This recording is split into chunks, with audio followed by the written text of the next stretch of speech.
روزتون بخیر. امروز قرار ما یک شهاب سنگ رو با یک جرم مشخص با 3 سرعت مشخص به زمین برخورد بدیم و در واقع نتایجش رو تو سرعت‌های مختلف بر روی میزان حیات روی کره زمین، دمای کره زمین و پارامترهای دیگه ببینیم. تو وضعیت نرمال می‌بینید دما متوسط حدودش حالا بیشتر از 7 درجه و این سمت هم دمای متوسط سطح تو تلورانسی بین 18 تا 68 منفی 68 درجه داره. فشار گازها هولوش 1 اتمسفر در سطح اقیانوس. عمق آب در واقع عمق اقیانوس همون حدود 9 کیلومتر و میزان یخ هم تا ماکسیموم 2800 متر اومده نشون داد. خب ما بریم یه شهاب سنگی رو اینجا انتخاب بکنیم، مثلا یک شهاب سنگی با قطر حالا خیلی هم بالا نه 5.5 کیلومتر، ببینیم تو سرعت‌های مختلف چه وضعیتی داره. من برای اولین سناریومون مثلا سرعتشو میذارم روی 587 کیلومتر بر ثانیه و قطر شهاب سنگمون رو هم همون 5.5 کیلومتر انتخاب میکنم. یه نقطه ای رو انتخاب میکنم، شبیه سازی رو استاپ میکنم و ببینیم که چی میشه. نورم در سطح زمین، فلاشلایت. خب بریم ببینیم چه اتفاقی میفته. این داره حرکت میکنه میره به سمت زمین.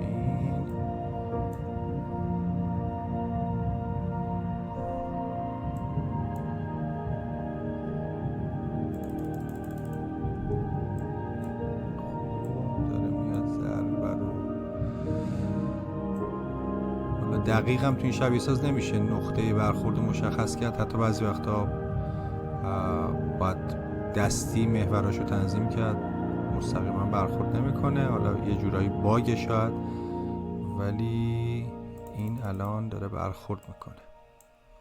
خب حالا خیلی قطرش هم کمه، خیلی شاید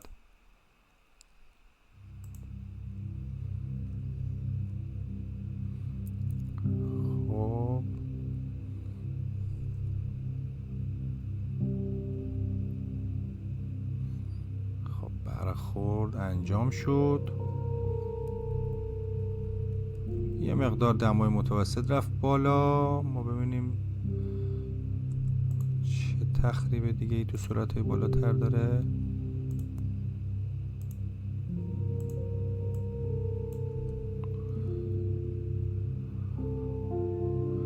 خب این موج ضربه‌ای داره منتقل میشه.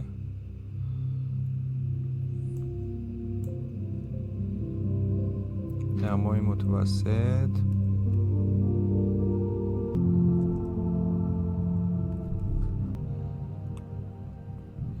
خب این داره یواش یواش منتشر میشه تو سطح زمین. تغییرات یه مقدار اینجا متوسط دما افزایش پیدا کرد و سرعت رو میبرم بالاتر، شبیه سازی رو ببینیم چی میشه.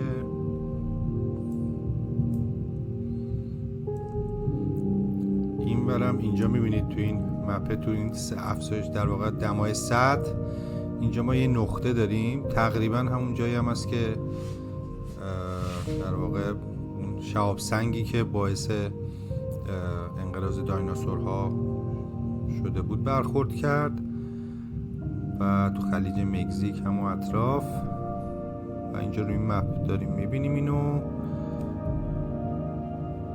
و تغییرات دیگه. فشار گاز میبینیم توی این نقطه ای که اینجا هست، در واقع این با این ضربه باعث افزایش فشار گاز کره زمین شده.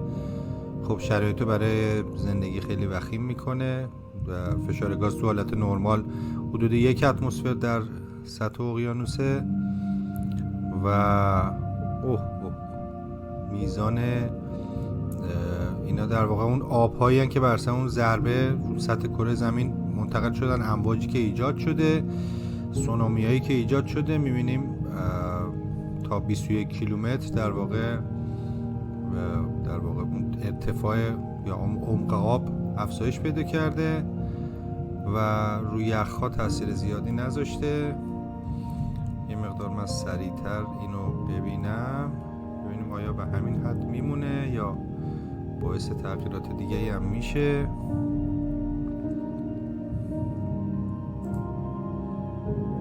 خب روی نقشه بالایی ما داریم این پخش شدن گرما رو بیشتر میبینیم.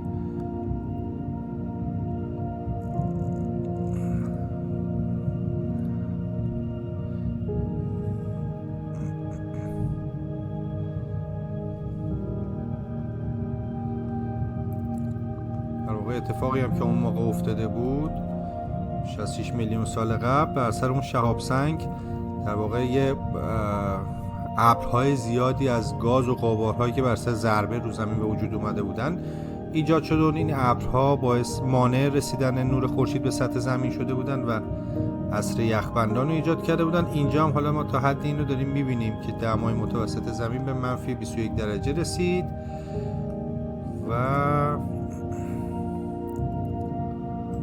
قابلیت حیات همچنان حالا وجود داره 92%. خب من این سرعت رو بیشتر میکنم، چیز دیگه ای هم هست، تغییرات دیگه ای خیلی نمیبینم. خب تقریبا به وضعیت نرمال برگشت. حالا من دوباره از اول این شبیه سازی رو استارت میکنم تو ویدیو بعدی و این بار سرعت شهاب سنگمون رو بالاتر میبریم.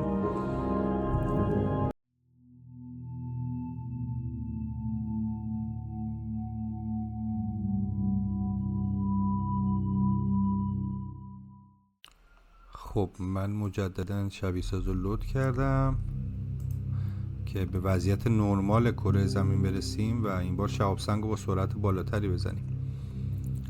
سرعت رو کاهش میدم، به زمین نزدیک میشیم که حالا خطا تو برخورد نباشه.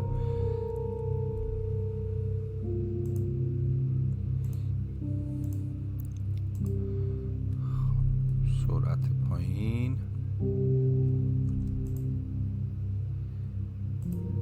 این بار میایم همون شهاب سنگو که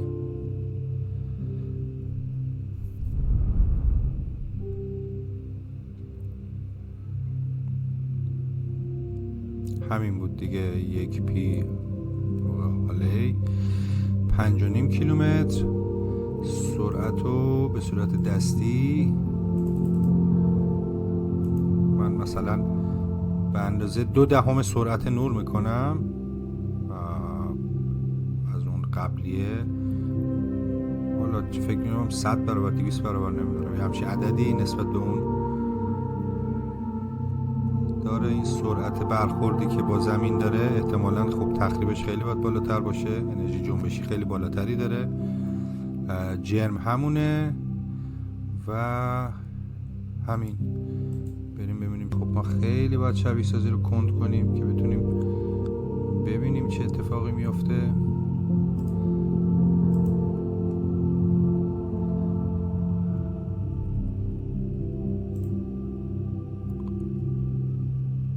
خب در حد حالا 0.03 میلی ثانیه بر ثانیه، خیلی سرعت کمه. امیدوارم بتونیم اینو خوب ببینیمش. من اینو ران کردم.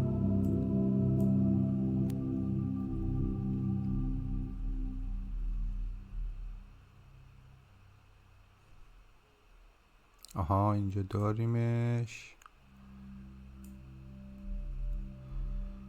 داره به زمین نزدیک میشه.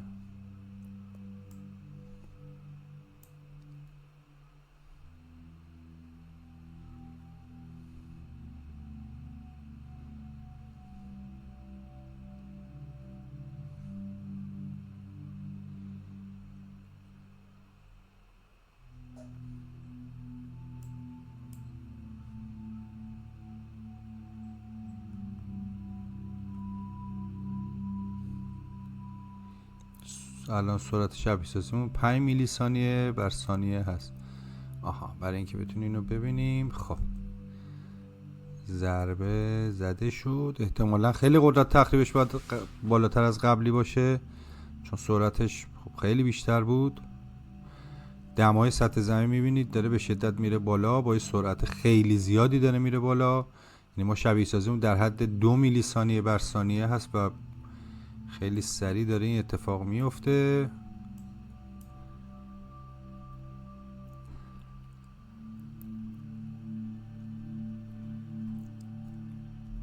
یه ذره من سرعت رو بیشتر میکنم،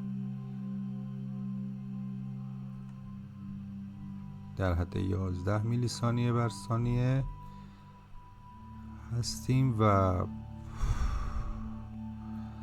دمای متوسط زمین 5000 درجه توی همون چند ثانیه اول.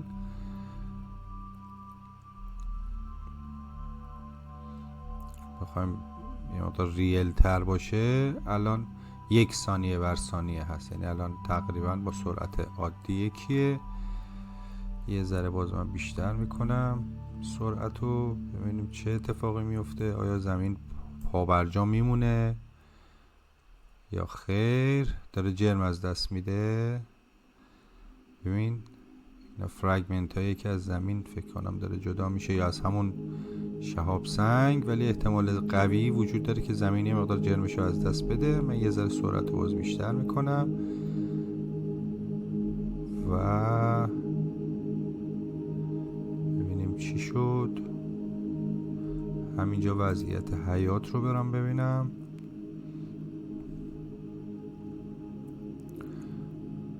خب هیچی، یعنی تقریبا صفر وضعیت حیات. و گراف های زمین رو ببینیم.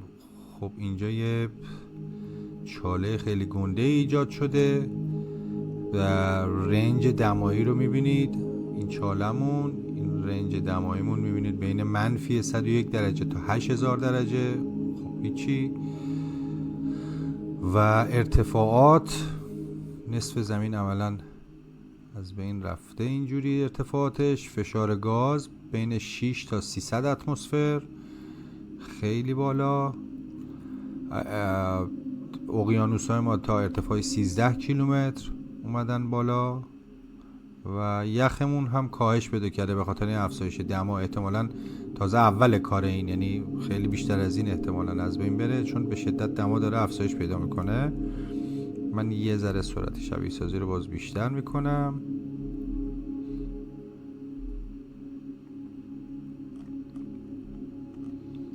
ببینیم مثلا آیا کره زمین میمونه یا خیر.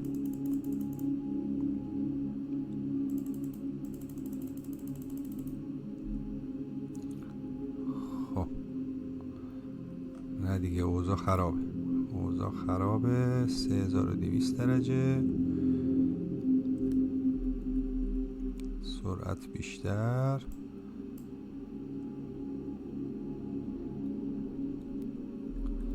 حالا با گذر زمان یه ذره داره زمین خنک‌تر میشه، ولی خب همچنان وضعیت جالب نیست. دمای سطح میبینیم داره متوسط میاد پایین. یخی نموند به خاطر حرارت.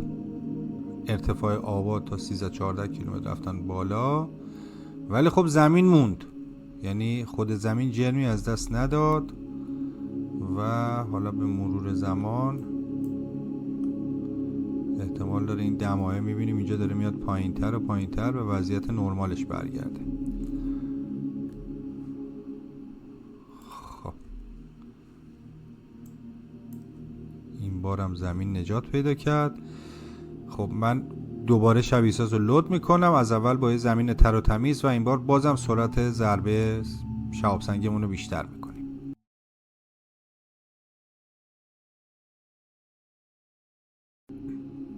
خب ادامه میدیم ویدیومونو با یه منظومه شمسی و یه زمین تر و تمیز. این بار یه شهاب سنگ، همون شهاب سنگ با همون جن، ولی باز با سرعت خیلی بالاتر میخوایم برخورد بدیم به زمین و ببینیم اوضاع به چه قراره. زمین ما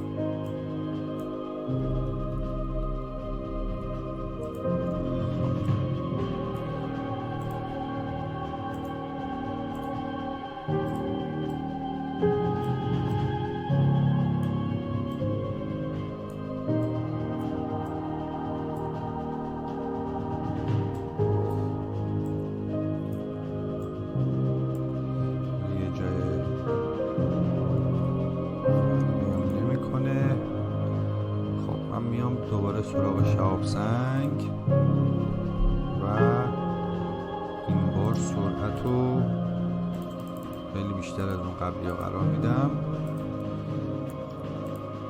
مثلا 18 برابر سرعت نور. حالا تو شبیه ساز امکانش هست، یکی جالبی هایی که تو شبیه سازی ما داریم اینه که حالا چیزایی که شاید در قوانین اونم غیر ممکنه اینجا ما میتونیم باش کار کنیم. فقط نکته ای که از خیلی من باید سرعت شبیه سازی رو بیارم پایین که شاید یه چیزی بتونیم ببینیم وسط. و سنگمونم که همین بود دیگه، 1P سرعت مشخص، همه چی درسته. خب من سرعت رو کم بکنم،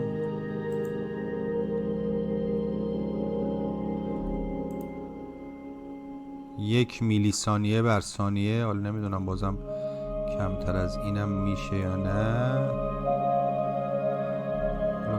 500 میلی ثانیه در ثانیه سرعت شبیه سازی مونه. امیدوارم بتونیم اون چیزی که میخوایم رو ببینیم. من استارت میکنم. میبینید حتی با این سرعت، حتی با این زمانبندی خیلی واقع، حتی اگه درست کار بکنه، چون من توقع داشتم بازم سریعتر از اینا برخورد بکنه، ولی داره میاد دیگه، داره میاد. احتمالاً یه چیز خیلی عجیب غریبی رو ما الان ببینیم، یه تخریب زیاد و سرعت خیلی بالاه، انرژی جنبشیش خیلی بالاه و چی میشه.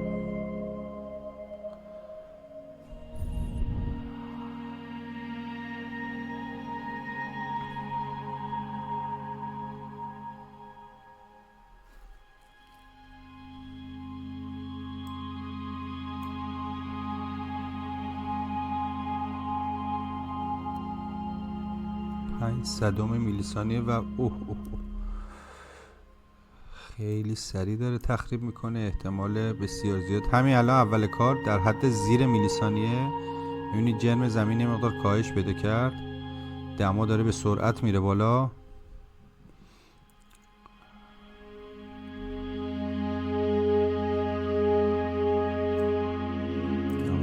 سرعت میره بالا. ما هنوز به 1 ثانیه نرسیدیم، یعنی از وقتی که ضربه خورده طبق شبیه سازیمون که در حد 300 میلی ثانیه بر ثانیه است، ما حالا مونده به 1 ثانیه حتی برسیم. یه ذره سرعت رو بیشتر میکنم شبیه سازی رو و احتمالاً چیزی نذاره از زمین بمونه این ضربه.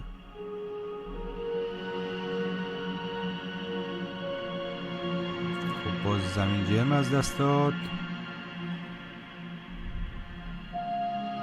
دمای زمین این بر میبینید 31,000 درجه و گراف هامون هم که میبینیم هیچی، یعنی دمای سطح به شدت بالا، ارتفاعات همه از بین رفته، فشار گاز والا اصلا من فکر کنم این هنوز نتونسته بفهمه چی شده، هنوز حساب کتابشو درست انجام نداده، چون ما در حد شبیه ساز در حد 2-3 ثانیه اول هنوز هستیم. عمق آب‌ها مقدار کاهش بده کرده تو همین اول، یخ‌های مقدار کاهش بده کرده. من یک کوچولو سرعت شبیه سازی رو بیشتر میکنم، ببینیم به کجا میرسیم.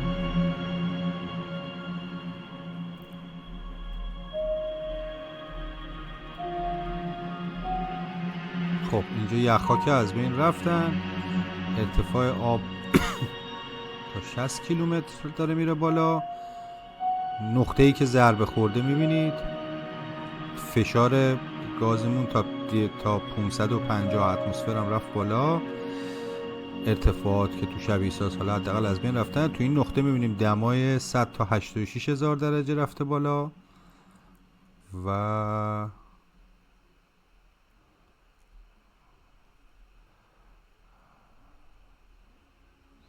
ارتفاع آب 30 کیلومتر تقریبا، یخ صفر. و میگم اینا هنوز تو همون ثانیه‌های اوله. من یه مقدار شبیه سازی رو بیشتر بکنم سرعتشو. بله زمین اصلا نصف جرمشو از دست داد و فکر کنم چیزی ازش نموند.